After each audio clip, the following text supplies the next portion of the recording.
Bab 1915. Perasaan ini seperti mimpi buruk.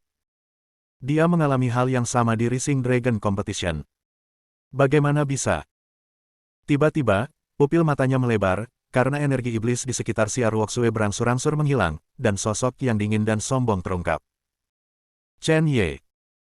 Pada saat ini, Chen Yelu sedang duduk di pinggang Siar Woksue, dan seluruh tubuhnya penuh dengan niat membunuh. Lin Juelong, kamu berani menggerakkan wanitaku.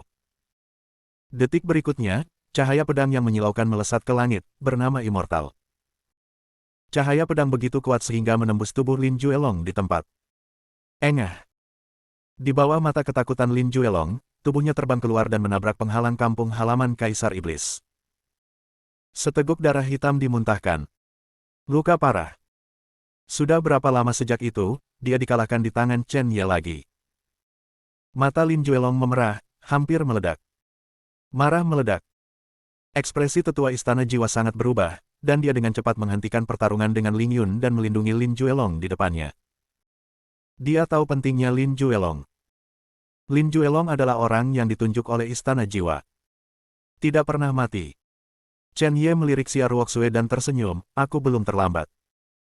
Siar Woksue ingin mengatakan sesuatu, tetapi ribuan kata hanya bisa dikumpulkan menjadi ciuman.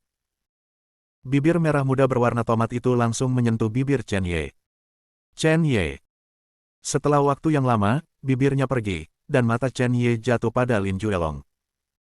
Tepat saat dia akan memulai, dia menemukan bahwa sesepuh istana jiwa penuh energi. Pihak lain akan meledak. Ayo. Chen Ye memeluk Siar Woksue dan pergi dengan cepat. Penghancuran diri dari pembangkit tenaga bintang Aperture, dia tidak tahan. Kuncinya adalah mengapa sesepuh istana jiwa melakukan ini. Tapi sudah terlambat. Aliran udara yang kuat melahap seluruh dunia seperti monster. Di atas kehampaan, Bai Zentang, yang sedang duduk bersila, tiba-tiba membuka matanya, merobek kehampaan secara langsung, dan mendatangi Chen Ye dan Siar Woksue. Sebuah liontin giok emas dilemparkan. Sebuah penghalang yang penuh dengan rune kuno melindunginya. Gelombang udara yang menakutkan itu tidak sakit. Tapi mata Ling Yun benar-benar putus asa kekuatan penghancuran diri dari pembangkit tenaga listrik bukaan bintang, dia terluka parah sekarang, bagaimana bersembunyi. Melihat bahwa dia akan berubah menjadi kabut darah tiba-tiba, kekosongan di depannya retak. Sepasang tangan ramping terentang. Barang tidak berguna masuk. Mendengar suara dingin ini, mata Ling Yun benar-benar terkejut. Xia Lingqiu, penguasa istana tertinggi istana Kaisar Lingxian, telah mengambil tindakan. Bagaimana dengan Ruoksue? Xia Lingqiu mendengus dingin, dia memiliki pengekangan jiwaku di tubuhnya, jangan khawatir dia tidak bisa lepas dari telapak tangan kita. Pergilah. Void Rift tiba-tiba tertutup. Xia Lingqiu dan Ling Yun benar-benar menghilang di tempatnya. Saya tidak tahu berapa lama, semuanya damai. Chen Ye memandang Bai Zentang, menangkupkan tangannya dan berkata, terima kasih, Tuan, atas tembakanmu. Siar Woksue juga sedikit membungkuk, terima kasih senior atas tembakanmu. Setelah berbicara, dia melirik ke arah Ling Yun. Bai Zentang juga melirik ke arah itu, sepertinya penguasa istana-istana Kaisar Lingxian telah memperhatikan masalah ini, jika tidak, tidak mungkin untuk merobek kekosongan pada saat kritis. Chen Ye memikirkan sesuatu dan bertanya, Tuan, mengapa sesepuh istana jiwa meledak? Dia sangat kuat, dan saya khawatir dia memiliki status bangsawan di istana jiwa, dan dia bisa pergi jika dia menggunakan teknik rahasia. Bai Zentang merenung sejenak, lalu berkata, jika tebakanku benar, dia mengorbankan nyawanya untuk menyelamatkan pria yang terluka parah olehmu. Aku khawatir di istana jiwa, pria itu lebih penting daripada istana jiwa Penatua. Juga, aku merasakan aura seorang lelaki tua di istana jiwa dari pria yang terluka parah olehmu. Ada yang tidak beres. Setelah dia selesai berbicara, dia melihat ke kuil di depannya dan berkata dengan emosi, iblis sedang memainkan permainan catur yang bagus, penghancuran diri dari bintang yang kuat di lubang bintang tidak dapat menghancurkan kampung halaman iblis ini. Kaisar, monumen misterius reinkarnasi ini, saya khawatir itu tidak mudah untuk diambil. Juga, aku bisa merasakan aura Minger, dan dia ada di dalam. Adapun mengapa dia masuk, itu harus terkait dengan warisan iblis. Ketika Chen Ye mendengar ini, dia melihat ke arah kampung halaman Kaisar Iblis. Untuk beberapa alasan, dia merasakan rasa sakit yang menggelitik di antara alisnya.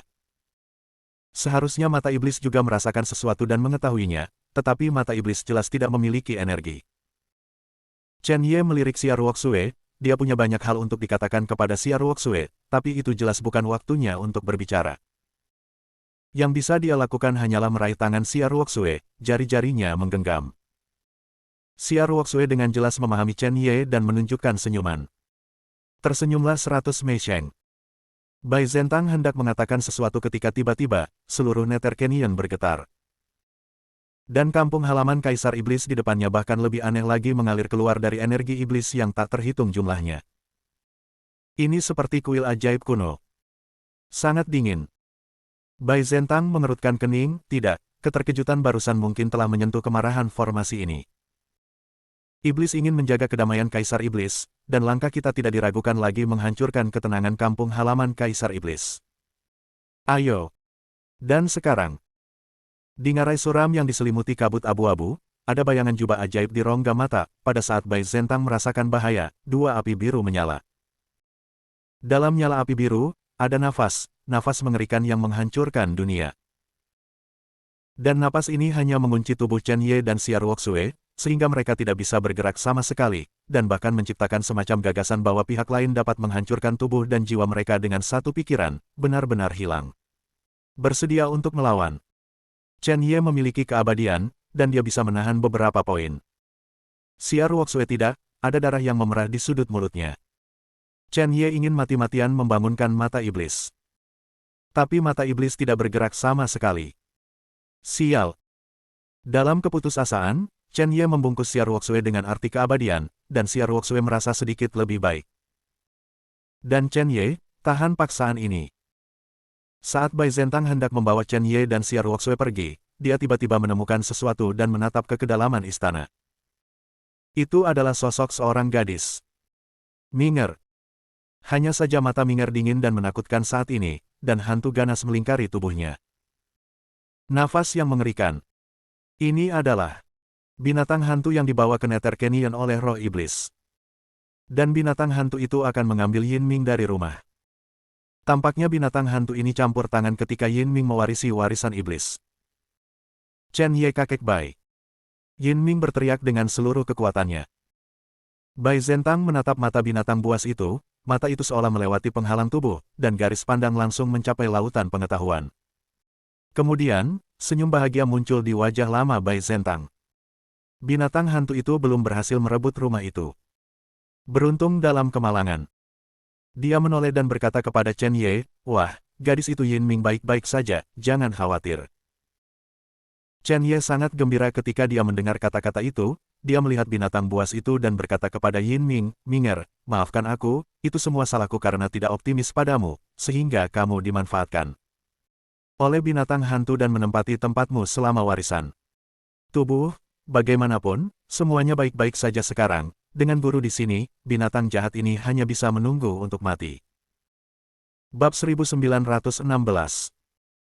Dengan mengatakan itu, mata Chen Ye membeku, dan dia menatap binatang itu dan berkata, "Segera, itu akan terjadi, saya berharap saya mati lebih cepat."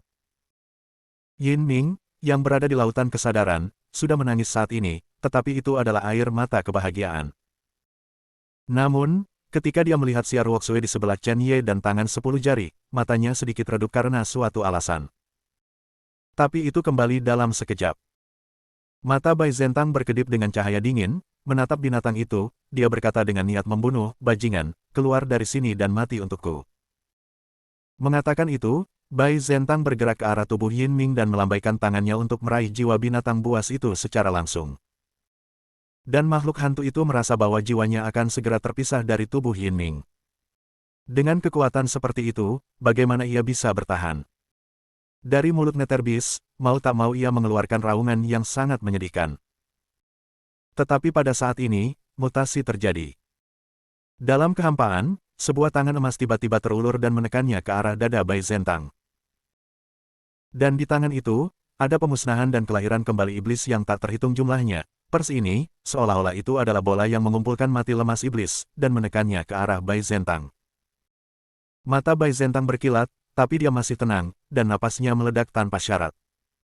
Dalam sekejap, Ada pedang panjang artefak di tangannya, dan dia menebas dengan seluruh kekuatannya ke tangan emas besar yang memegang sihir. Energi dan menyerang dengan satu pukulan. Pada saat yang sama, dengan lambaian tangannya yang lain, Chen Ye dan Xia Ruoxue diseret ke dalam kehampaan oleh Bai Zentang tanpa terkendali. Karena Bai Zentang tahu bahwa akibat dari pukulan ini mungkin akan membunuh Chen Ye dan Xia Ruoxue. Tidak peduli seberapa kuat vitalitas Chen Ye, itu tidak akan membantu. Karena, pemilik tangan emas adalah eksistensi yang bahkan dia sendiri tidak yakin untuk mengalahkannya, dan apa yang dia kirimkan adalah pukulan dari iblis yang menjaga kota kelahiran Kaisar Iblis. Ledakan seolah-olah dua dunia bertabrakan satu sama lain. Di bawah serangan tangan emas dan Bai Zentang, ngarai bawah tiba-tiba kehilangan vitalitasnya. Di reruntuhan. Saat berikutnya, dalam kehampaan, dengan fluktuasi, Bai Zentang muncul di samping Chen Ye. Ketika Chen Ye melihatnya, dia terkejut dalam sekejap. Bai Zentang, sebenarnya terluka saat ini. Pada saat ini, Bai Zentang berlumuran darah, dan tangan yang memegang pedang hampir patah. Chen Ye tidak bisa menahan diri untuk bertanya, "Tuan, apa yang terjadi?" Serangan diam-diam dari tangan emas tadi begitu cepat sehingga bahkan Chen Ye dan Xia Ruoxue dibawa pergi tanpa bereaksi. Bai Zentang hanya ingin menjawab, tetapi wajahnya berubah lagi. Bayangan hantu jubah ajaib muncul lagi di kehampaan, dan di sampingnya, ada binatang buas dengan mata kosong. Ketika Bai Zentang melihat ini, wajahnya sangat jelek. Dia baru saja diserang oleh pihak lain, dan dia tidak sepenuhnya siap. Pihak lain adalah alam yang lebih tinggi dari dirinya sendiri. Lagi pula, Mo Lingzi tidak sesederhana hanya menyegel pintu, dia masih seseorang yang telah berperang melawan pusat kekuatan kerajaan Allah. Lebih penting lagi, tidak ada yang bisa mengguncang hati iblis yang menjaga Kaisar Iblis. Sekarang, jejak kekuatan iblis telah mengenai di dalam tubuhnya, dan kekuatan spiritualnya belum sepenuhnya disesuaikan. Jika hantu jubah ajaib ini menyerang lagi, saya khawatir dia benar-benar tidak dapat melawan. Pada saat ini, Chen Ye akhirnya melihat hantu jubah ajaib, dan hantu jubah ajaib memancarkan energi yin nyata yang sangat menggigit. Pada saat yang sama, tanda misterius yang tak terhitung jumlahnya juga terukir di tubuhnya. Di matanya, dua percikan biru menyala. Meskipun hantu ini sangat kuat, Chen Ye tidak bisa merasakan napas dari tubuhnya. Sebaliknya, hantu itu benar-benar seperti benda mati. Namun, Chen Ye tahu bahwa ini karena kesenjangan kultivasi antara dirinya dan pihak lain terlalu besar. Pihak lain adalah keberadaan yang sangat menakutkan. Apakah ini iblis legendaris? Pada saat ini, bayangan virtual perlahan mengangkat tangannya, dan virtual dan nyata di tangannya, seolah-olah ada banyak bintang yang berputar, dan bintang-bintang terus-menerus pecah dan terlahir kembali. Hantu ini akan menyerang lagi. Begitu Bai Zentang menggertakkan giginya, dia akan melempar Chen Ye dan Xia Ruoxue lagi dan menerima pukulan pihak lain. Sesosok berdiri di depan Bai Zentang. Sosok Chen Ye. Pada saat ini, napas Chen Ye meledak, dan ki iblis tak berujung meledak. Dia melakukan ini bukan untuk melawan hantu jubah ajaib, tetapi untuk mencegah Bai Zentang menariknya ke dalam kehampaan. Dalam kondisinya saat ini, auranya terlalu kuat, jika Bai Zentang dengan gegabah menariknya ke dalam kekosongan, jika dia tidak dikendalikan dengan baik dan napas Chen Ye sedikit bocor, itu dapat menyebabkan aliran turbulen di ruang angkasa, yang sangat berbahaya. Xia Ruoxue rentan terhadap kecelakaan. Apalagi ini adalah situs mata iblis. Dia harus disihir sesegera mungkin untuk membangunkan mata iblis. Bai Zentang tertegun sejenak, dan kemudian dia berkata dengan mendesak, "Nak, apa yang kamu lakukan itulah keberadaan di atas alam penyegelan pintu yang sebenarnya itu bahkan mungkin berada di puncak alam penyegelan pintu, setengah langkah. Terlalu kosong, dan Anda dapat sepenuhnya menghapus Anda dari dunia hanya dengan menggerakkan jari Anda. Jangan bodoh, tarik napasmu, aku akan memindahkanmu dan gadis itu." Adapun binatang hantu, melihat bahwa Chen Ye benar-benar berdiri di depan hantu jubah ajaib, dia akhirnya mendapatkan kembali rasa tenang, menatap Chen Ye dengan ekstasi di wajahnya. Alasan mengapa dia tidak bisa menelan Yin Ming untuk waktu yang lama adalah karena pria ini. Jika pria ini mati, akan sangat mudah untuk merebut tubuhnya. Di lautan pengetahuan, Yin Ming sangat putus asa sehingga dia hampir pingsan. Awalnya, dia akan diselamatkan, tetapi pada saat terakhir, hantu jubah ajaib muncul secara misterius, dan dia menembak ke arah kakek Bai. Kakek Bai yang sangat kuat bukanlah lawannya. Ini hanya mimpi buruk. Dan sekarang, Chen Ye berada di depan bayangan jubah ajaib lagi. Bahkan jika Yin Ming lebih percaya diri pada Chen Ye, dia tidak percaya bahwa dia adalah lawan dari bayangan jubah ajaib. Ini sama sekali tidak mungkin. Pada saat ini, dia hanya bisa menangis dengan sia-sia di lautan kesadaran. Chen Ye minggir, Chen Ye tolong, menyingkir.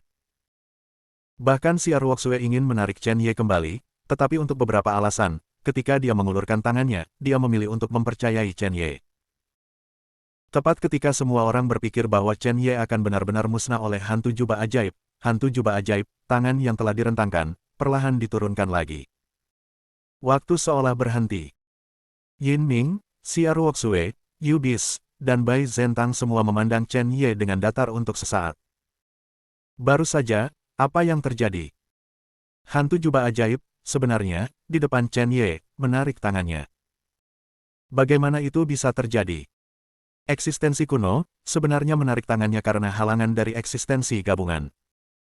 Ini seperti, seseorang sedang berjalan di jalan dan tiba-tiba melihat seekor semut menghalangi jalan di depannya, orang ini berbalik dan kembali, itu luar biasa.